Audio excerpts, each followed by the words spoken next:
Vukani media license plate. The name means awake, arise, fight, which makes me wonder who they're supposed to be fighting.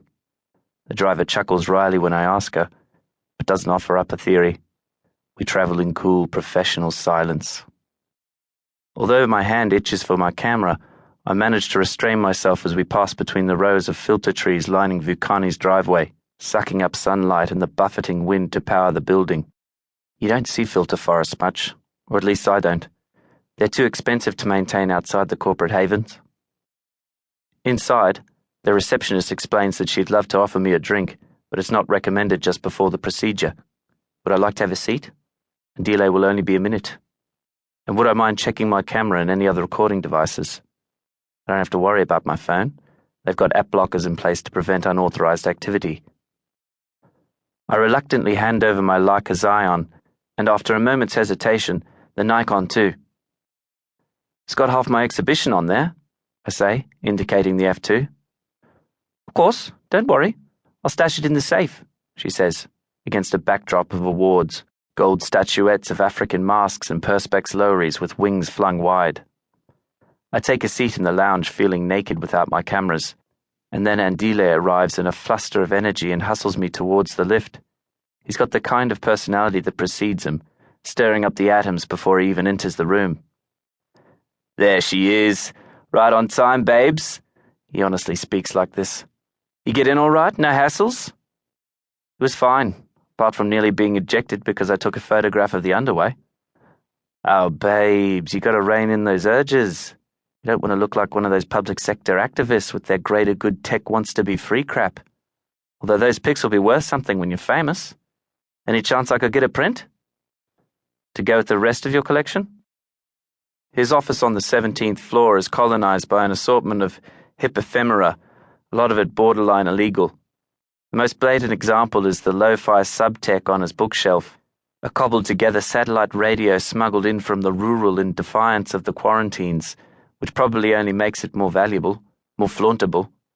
It all goes with the creative director territory, along with the pink shirt and the tasteful metal plug in his right ear. The stolen photographs of the underway would fit right in. What doesn't fit in is the contract. The wedge of white pages on the desk among the menagerie of vinyl toys seems antiseptic, too clinical to gel with all the fun around it.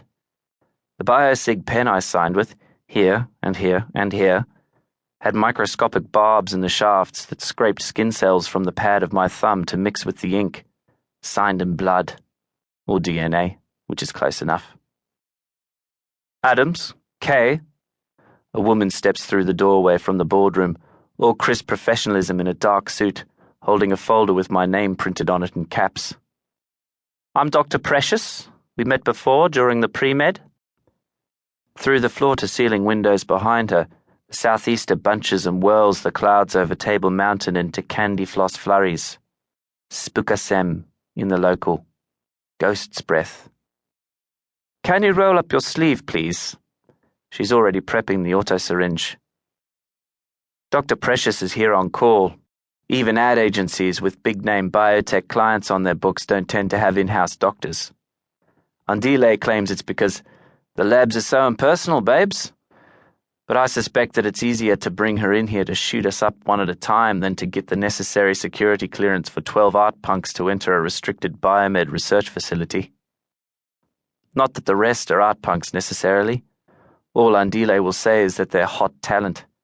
Young, dynamic, creative, on the up, the perfect ambassadors for the brand. You know the type, babes, he said in interview number 1, when I was sitting in his office still reeling from the purgatory of dropping out, my dad's cancer, wondering how I got here. DJs, filmmakers, rock star kids, and you, of course, he winked, only emphasizing that this is all a mistake, that I'm out of their league. All ghosts hipster chosen. But we don't get to mingle until the official media launch party. Just in case one of you goes into meltdown, Andile said in interview number 3 when it was already too late to pull out, as if I'd even consider it. Ha ha. Dr. Precious loads a silver capsule like a bullet into the back of the auto-syringe. She's too smooth to be a doctor. She's not worn hollow from the public sector. New outbreaks, new strains.